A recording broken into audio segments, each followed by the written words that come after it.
The Emancipation Proclamation was signed on January 1st, 1863. Can't you free me? My God, free me, man. In a country increasingly recognizing Juneteenth, highlighting the story of how freedom was slowly gained through the South feels urgent. The Yankees come through, and I can remember that. This series will explore the fragmented journey to freedom across the 5 states of Louisiana, Mississippi, Alabama, Georgia, and Florida. This is Liberation Season. And be free.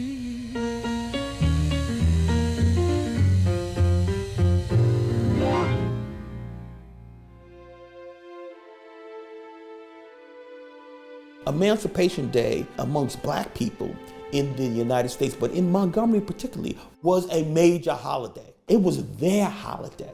It should be a holiday that everybody embraces, just like Juneteenth. The nation moved from engaging in the international slave trade, and that ends in the United States in 1808. And what it does is it spawns a domestic slave trade, a massive transportation of enslaved people from the Upper South, the Carolinas, Maryland, through to the Lower South, and the portal to the Lower South in many instances was Montgomery. And so Montgomery is going to emerge as the most prolific slave trading city in the United States.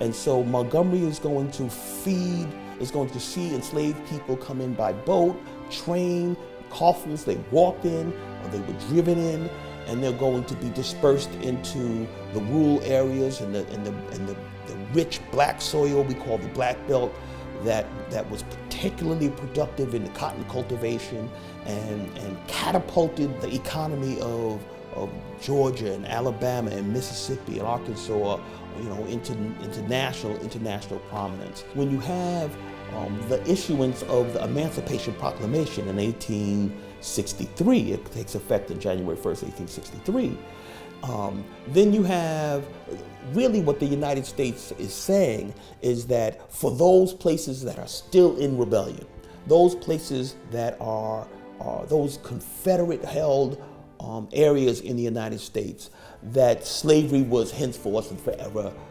abolished. And so the problem with that is that slavery was abolished in the very places that the Union Army did not control.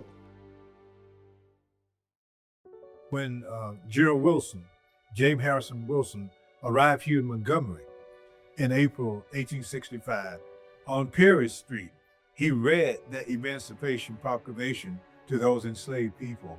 When General McCook marched up Dexter Avenue with his boys in blue in 1865 and took down the Confederate flag and put up that Union flag, that was a holy day in Montgomery history and in Alabama history. Those enslaved people who were all standing along the streets, how they celebrate, how jubilant they were. The organized celebration of Emancipation Day is the first one in Montgomery is going to occur in 1866, right? So a year after the end of the Civil War, 3 years after the issuance of the Emancipation Proclamation, you're having organized celebrations in Montgomery, community-wide celebrations.